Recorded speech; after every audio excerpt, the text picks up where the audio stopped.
नमस्कार साथियों, आप सबका पुनः स्वागत है श्रद्धा वेद पुराण में। तो आज हम लोग डिस्कस करने वाले हैं श्रीमद् भगवद गीता अध्याय 5 श्लोक अर्थ 16। इससे पहले हम लोगों ने अध्याय 1 से 4 तक सभी श्लोक अर्थ सरल हिंदी भाषा में दोनों ही चैनल श्रद्धा एस्ट्रो ज्योतिष, श्रद्धा वेद पुराण में अपलोड कर दिए हैं। आप प्लेलिस्ट सेक्शन में देख सकते हैं। शुरुआत करते हैं आज का श्लोक अर्थ। भगवान श्री कृष्ण अर्जुन को समझाते हुए कहते हैं, परंतु जिनका वह अज्ञान परमात्मा के तत्व ज्ञान द्वारा नष्ट कर दिया गया है। तो आपको ये जो थोड़ा सा पुराना ऐसा लग रहा है, कनेक्ट कर रहा है, तो उसके लिए आपको 15वें श्लोक का श्लोक अर्थ भी जरूर देखना होगा। फिर आप यहां आएंगे तो थोड़ा और अच्छी तरह समझ में आएगा। जिनका वह अज्ञान, जो ये मैं मेरापन माने बैठा है, उस प्रकार का अज्ञान परमात्मा के तत्व ज्ञान द्वारा नष्ट कर दिया है, उनका वह ज्ञान सूर्य के सदृश उस सच्चिदानंद घन परमात्मा को प्रकाशित कर देता है। यहां पर बहुत बड़ी बात हमारे लिए है कि परमात्मा को कहीं से आना नहीं है, परमात्मा वहां मौजूद है। जिस प्रकार से जब सूर्य उदय होता है तो जो सूर्य उदय हो रहा है तो उसका प्रकाश कोई वस्तु लेकर नहीं आता है, जो वस्तुएं हैं वो तो वहीं की वहीं रहती हैं। बस ये है, हम जो भ्रमित होकर अंधकार में कुछ अंदाजा लगा रहे थे, उस अज्ञान को जैसे सूर्य का प्रकाश आता है वो अज्ञान नष्ट हो जाता है और हमें वास्तविकता दिखाई देने लग जाती। तो परमात्मा कहीं से आने वाला है, ऊपर से उतरेगा, दिखाई देगा, ऐसा नहीं है। परमात्मा वहां है। तो ये अच्छे से अपने मन में विचार करना है कि सूर्य के आने पर वो वस्तु वास्तविक में जैसी है वैसी प्रतीत होने लग जाती है। ठीक हो गया। तो हमें भी ऐसे समझना है कि परमात्मा से हमारा कोई दूर का नाता है क्या? ऐसा नहीं है। परमात्मा से हम बिछड़ गए हैं क्या? ऐसा नहीं है। हम तो परमात्मा के साथ ही हैं, लेकिन अंधकार में जैसे हम अलग अलग प्रकार के इल्यूजन, भ्रम क्रिएट करते रहते हैं वो वस्तु, तो ऐसे हमने अपने आप को मेरा शरीर, मेरापन, ये संबंध मानकर इसको हम अज्ञान कह रहे हैं। और विवेक या ज्ञान क्या है? वास्तविकता जैसी है उसको वैसा समझना, वो विवेक। तो हमारा ईश्वर के साथ या हम ईश्वर का ही हिस्सा है, वो वास्तविक विवेक है। जैसे ही विवेक जागृत हो जाता है, फिर ये मैं मेरापन ये हमसे अलग हो जाता है और हम अपनी चेतना शक्ति इस परमात्मा में विलीन हो जाते हैं। इसको थोड़ा और सरल शब्दों में यदि समझना चाहें, अपनी सत्ता को और शरीर को अलग अलग मानना ज्ञान है, और शरीर अपनी सत्ता को एक मानना अज्ञान है।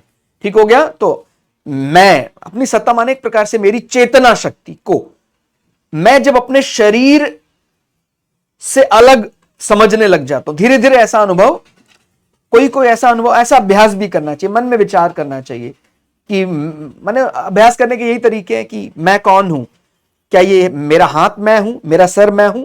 धीरे धीरे कोशिश करें समझने की ये शरीर है। सनत कौन है? सनत को यदि मैं समझना चाहूं तो सनत का मिलना यहां कैसे मैं समझूं उसको, जिस माने जो मैंपन है। तो ये तो मेरा हाथ है, ये मेरा सर है। वास्तविकता में मैं जो समझ रहा हूं वो उसके अंदर रहता है। तो धीरे धीरे शुरुआत करने शुरू करें, अभ्यास करें, तो अपनी सत्ता माने चेतना को और शरीर को अलग अलग देखना प्रारंभ करें। ठीक हो गया। मानना यही ज्ञान की पहली सीढ़ी है। और शरीर अपनी सत्ता को एक मानना यह ज्ञान है पूरी तरह। यदि हम एक मैं होकर देखते रहें कि नहीं मैं, मेरा शरीर, मेरा जो बहुत करता है मेरा, वो अभी बहुत दूर है मुक्ति से। बहुत आपने देखे होंगे कैसे कई ऐसे व्यक्तित्व हैं, मैं, हाँ मेरा। ऐसे व्यक्तियों को अहंकार भी बहुत होता है। ऐसे व्यक्तियों को मुक्ति जल्दी नहीं मिलती है। ठीक हो गया। तो ये ध्यान रखना है, अहंकार को आप स्वाभिमान के नाम पर दुष्प्रचारित नहीं कर सकते। उसका माने दुष्प्रचार नहीं करना है। व्यक्ति नहीं जानता है उसको, वो कहता है ये मेरा स्वाभिमान है। स्वाभिमान बढ़ने पर अहंकार का रूप ले लेता है। कई व्यक्तियों को कई बार कहते सुना है, उसने मेरा अपमान किया, मैं उसके उस पर कदम नहीं रखूंगा। तो भैया आप क्या संसार में व्यक्ति आपको 2-3 जगह अपमान हो जाए तो वह देश छोड़ देंगे क्या? फिर तो आपको उसका देश भी छोड़ देना चाहिए। तो अगर इस प्रकार की हमारी प्रवृत्ति है तो नहीं रहेगा।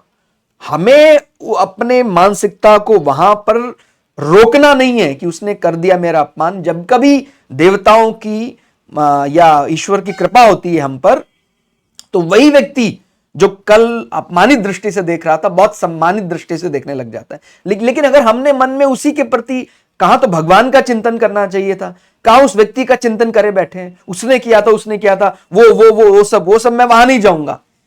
किस किस जगह को आप छोड़ेंगे, किस किस देश को छोड़ देंगे आप? ठीक हो गया। तो ये प्रवृत्ति ठीक नहीं है। मुक्ति का यदि मार्ग खोलना चाहते हैं तो वास्तविकता को पहचाने, मैं तो ये शरीर हूं ही नहीं।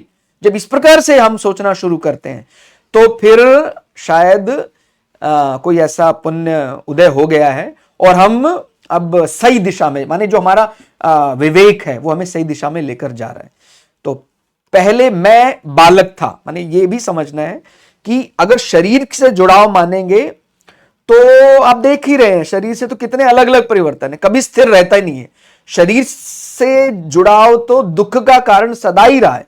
अगर हम देखें, पहले जब मैं बालक था मुझे अलग अलग प्रकार के खिलौने, मैं खिलौनों के लिए कितना परेशान हो जाता था। एक खिलौना टूट गया, खिलौना किसी ने ले लिया, रोना शुरू कर देता था। ये मेरा बचपन का एकदम अलग प्रकार का वस्तु था। जितनी खिलौने मैंने इकट्ठे करे वो आज धरे के धरे रह गए, या हो सकते हैं वो नहीं हो, लेकिन पहले मेरा जीना मरना केवल उन खिलौने के लिए था।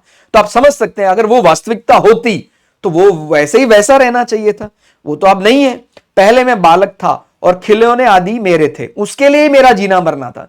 मैं रोने लग जाता था, हंसने लग जाता था उसी के लिए।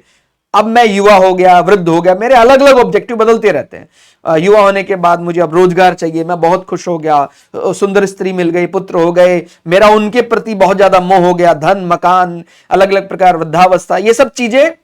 तो अब अगर मैं अपने पुराने शरीर पर विचार करूं, मेरा बालपन कहां गया, मेरा युवापन कहां गया, मेरा वृद्धावस्था, वो परिवर्तनशील हो रहा है। तो जो मैं और मेरेपन वाला संबंध है, इससे जुड़ी हर वस्तु स्थायी सुख देने वाली नहीं है। और हम ये तो जानते हैं कि हमारा सुख स्थायी होना चाहिए, इतना तो अपने को पता है। वो तो सब मूर्ख से मूर्ख व्यक्ति को भी पूछेंगे तो कहिए कि कैसा सुख चाहिए, जो कल मिट जाए या सदा रहे, सदा रहने वाला सुख, तो परमानंद है, वो तो चेतना को जानने पर ही प्राप्त हो सकता है। ठीक हो गया। तो ये ध्यान रखना है कि ये इस प्रकार से अगर नाता रखेंगे तो बुढ़ापे के भी ऑब्जेक्टिव बदल जाते हैं जवानी से। बुढ़ापे में व्यक्ति जब 75-80 साल का हो जाता है तो कई बार उसको पूछे तो आपको अभी चाहिए, ज्यादा सैलरी आपको दें, आपको पहले आप कहते थे मेरा इतने करोड़ का पैकेज होना चाहिए था, अभी चाहिए आपको, कहता नहीं अब मुझे डर लगता है, मेरा मृत्यु का समय नजदीक आ रहा है, अब मुझे थोड़ा सा भगवान का ध्यान करना चाहिए, परलोक जाना है, वो फिर ऑब्जेक्टिव बदल देता है। तो हमें यदि वही ऑब्जेक्टिव सदा रखें कि हम मुझे शरीरी को पहचानना है, कहीं जाना नहीं है, वो मेरे साथ ही है। माने इस प्रकार की लोक व्यवहार में बात चलती है ना, मुझे जाना है लोक के बाद वहां, वो तब तक ही रहेगा जब तक अज्ञान का पर्दा डला रहे। और जैसे मैं समझ जाता हूं तो मुझे मरने के बाद परमात्मा मिलेगा ऐसा नहीं फिर रह जाता है। मैं परमात्मा के साथ सदैव शुरू से ही हूं।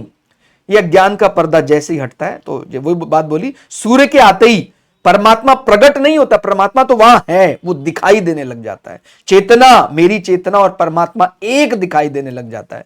ठीक हो गया। तो ये इस अंतर को समझें। इस प्रकार मैं और मेरेपन में निरंतर परिवर्तन होता रहता है, पर हमारी चेतना जस की तस है। जैसे शुरुआत में बालक के अंदर जो चेतना, आज वो बालक बुढ़ा हो गया है, वो वृद्ध हो गया है, उसके अंदर भी वैसी की वैसी वो चेतना है, इसमें कभी कोई परिवर्तन नहीं रहता है। अपनी चेतना का ज्ञान ही वास्तविक ज्ञान है, यही वास्तविक विवेक कहलाता है। उसको समझने का अभ्यास से धीरे धीरे हम उसको प्रयास करेंगे। अब एक बार में तो संभव नहीं है, कई बातें ऐसी लगती हैं जो वास्तव में व्यवहारिक हैं, फिर भी हम उसको अज्ञान के कारण क्या बोलते हैं, अव्यवहारिक ज्ञान। कहता है ये कैसा ज्ञान है, ये कहां मुक्ति के मार्ग पर ले जाने वाला है, संसार से हमारा बिछोह करवा रहा है, ये तो बड़ा अव्यवहारिक है। तो क्या हम वास्तविक ज्ञान को अभी क्या बोल रहे हैं ज्ञान के कारण कि ये अवास्तविक है। तो जब कभी हमें उस प्रकार का विवेक पैदा होगा तो हम बोलेंगे नहीं, यही वास्तविक ज्ञान है जो हम पहले अव्यवहारिक माना करते थे। ठीक हो गया। तो सूर्य का उदय होने पर नई वस्तु का निर्माण नहीं होता जो हमने बताया, परंतु अंधकार से ढक जाने के कारण जो वस्तु दिखाई नहीं दे रही थी वो दिखाई देने लगती। इसी प्रकार परमात्मा स्वतः सिद्ध है, वो तो है, शुरू से ही है, पर अज्ञान के कारण उसका अनुभव नहीं होता है। विवेक जागृत होने पर अंधकार मिट जाता है, आत्मस्वरूप परमात्मा दिखाई देने लगता है। ठीक हो गया। तो इस प्रकार हमें आत्मा को ऐसे ही इसी प्रकार समझना है। अज्ञान का नाश विवेक से होता है। तो हमें विवेक जागृत करते रहने का प्रयास करते रहना चाहिए। इसमें एक बात और समझनी है, जिसने ये मान लिया कि मेरा ज्ञान संपूर्ण हो गया और सीखना नहीं चाहता है, वो भी अपने आप को कहीं ना कहीं संकुचित करने का है या संसार में अभी जकड़ा हुआ है। हमें ज्यादा से ज्यादा, माने सांसारिक दृष्टि से भी मैं ये बोल रहा हूं, हम जितना ज्यादा सीखेंगे और सिखाएंगे उतना ही सरल है वास्तविक विवेक को जागृत करना। हालांकि विवेक शब्द कई दफा हमें ऐसा लगता है कि जो सांसारिक बुद्धि का इस्तेमाल बढ़िया कर सकता है वो बड़ा विवेकवान है। अभी यहां वास्तविक विवेक किसे कहा जा रहा है कि हम शरीर और शरीरी का अंतर यदि साफ साफ देख सकते हैं तो हमें यहां विवेकवान कहा जा रहा है। लेकिन यदि हम माने हमें जैसा बनना है उसका रिहर्सल भी करना शुरू कर दें, उसका अभिनय भी करना शुरू कर दें, तो कुछ ना कुछ तो असर होगा ही। तो जो हम संसार में जिसे विवेक मानते हैं उस विवेकवान बुद्धि का भी बार बार पुनरावृत्ति चलती रहे, उससे सही देखने का, सही सीखने का प्रयास करते रहेंगे, तो एक दिन जो वास्तविकता है उसको समझ जाएंगे। लेकिन कई लोगों ने सीखना बंद कर दिया है। वो दूसरे को कुछ नहीं सिखाना चाहते, खुद नहीं सीखना चाहते, कहते क्या करना है, ये ज्ञान इकट्ठा करके करना क्या है। तो वो पशु तत्व, माने एक प्रकार से पशु होने की, कहने को शरीर है वो, लेकिन जिन्होंने ज्ञान सीखना बंद कर दिया है वो पशु है, उसने कॉम्प्रोमाइज कर लिया। वो अर्थ कामना पूर्ति तक उसका धर्म उसको ले जाने वाला है, कहीं माने कहीं नहीं ले जाने वाला उसको यहीं रहना है। अगले जन्म में माने मरते दम तक उसको यहीं संसार के भोग, स्त्री पुरुष आए चला गया आ गया, अगले जन्म में फिर वही रिपीट, अगला जन्म फिर वही रिपीट, चलता रहना है। लेकिन जो ये ऑर्डर बार बार रिपीट नहीं करना चाहता है, कहता बार बार यही करना है क्या, वही विवेक को खोजता रहता है। तो एक शुरुआत में वो सांसारिक विवेक से खोजे, और जब बार बार उसकी रिहर्सल करेगा तो उसको वास्तविक विवेक, जागृत करने वाला विवेक भी मिल ही जाएगा। ठीक हो गया। तो यहां क्या कहा गया है, अज्ञान का नाश विवेक से होता है, उद्योग से नहीं। हमें ऐसा लगता है कि हमें जो वास्तविक विवेक, उसके लिए बड़ी मेहनत करनी पड़ेगी, बहुत परिश्रम करना पड़ेगा। अरे हम उसका पार्ट हैं, बनने की जरूरत नहीं है, हम ईश्वर का अभिन्न अंग हैं, केवल हमें इस संसार से अलग होने की आवश्यकता है। तो क्या कहा जा रहा है, जो वास्तविकता है उसके लिए बहुत अधिक श्रम करना नहीं है। तो ये कई बार ऐसा लगता है कि इसके लिए बहुत श्रम करना पड़ेगा, नहीं। अज्ञान का नाश विवेक से होता है, उद्योग से नहीं। हमें विवेक जागृत करना है, कोई इसके लिए मेहनत करना, बहुत परिश्रम करना पड़ेगा, ऐसा नहीं है। कारण कि अज्ञान का नाश क्रिया साध्य है, परिश्रम साध्य नहीं है। ठीक होगा। ज्ञान का नाश करने के लिए हमें क्रिया साध्य, परिश्रम साध्य नहीं। तो ये ध्यान देना, किसी क्रिया पर या परिश्रम पर वो निर्धारित नहीं हो, तो केवल हमारा आंतरिक विषय कह सकते हैं उसको। विवेक तो है वो हमारा सांसारिक दृष्टि जिसको बोलते हैं ना, बुद्धि का विषय है। परिश्रम करना शरीर के साथ संबंध जोड़ने जैसा है। भाई अगर हम कोई उसके लिए बड़ा परिश्रम कर रहे हैं तो उसका मतलब तो हम शरीर की एग्जिस्टेंस के साथ, हम शरीर के नाते को और ज्यादा पुष्ट कर रहे हैं, तो उसके लिए बहुत परिश्रम करने की जरूरत नहीं है। माने जो विवेकी है वो क्या बोलता है कि मैं परिश्रम नहीं कर रहा हूं, मेरा शरीर परिश्रम कर रहा है। वो इसको वास्तविकता समझता है, उसको माने कोई बोलने के लिए नहीं रखता, वो वास्तविकता में वो चीज देखने लग जाता है। आप जरूर जड़ भरत का उपाख्यान पढ़िएगा तो आपको ये और बढ़िया समझ में आएगा। क्योंकि माने जड़ भरत और राजा सिंध देश के राजा का जो एक संवाद है, वो अगर आपको पढ़ने को मिले, आप जरूर पढ़िएगा, तो आपको ये बात और अच्छे से समझ में आएगी। क्योंकि शरीर से संबंध जोड़े बिना परिश्रम नहीं होता है। माने अगर शरीर, आप कह रहे हैं कि इसको प्राप्त करने के लिए, विवेक जागृत करने के लिए परिश्रम करना पड़ता है, तो शरीर से बहुत जुड़ाव होगा तो परिश्रम होगा। और हम तो यहां शरीर से जुड़ाने की बात नहीं कर रहे हैं, शरीर से संबंध विच्छेद करने की बात कर रहे हैं। तो ये बहुत ज्यादा परिश्रम नहीं करना पड़ता है अपने विवेक को जागृत करने के लिए। अज्ञान को हटाने का उद्योग करने से अज्ञान की दृढ़ता होती है। अगर हम अज्ञान को हटाने के लिए बहुत मेहनत कर रहे हैं, इसका माने हम कहीं ना कहीं अज्ञान को और दृढ़ता प्रदान कर रहे हैं कि हाँ देखो कितना बड़ा विषय है, उसको हटाने के लिए मैं कितनी मेहनत कर रहा हूं। तो उसको बहुत ज्यादा तवज्जो, बड़ी इसको ज्यादा गंभीर विषय मानकर ऐसा नहीं समझना है। यह है विवेक को जागृत रखने के लिए हम लगातार माने ये जरूर है जैसे को तैसा है वैसा देखने का प्रयास करते रहें।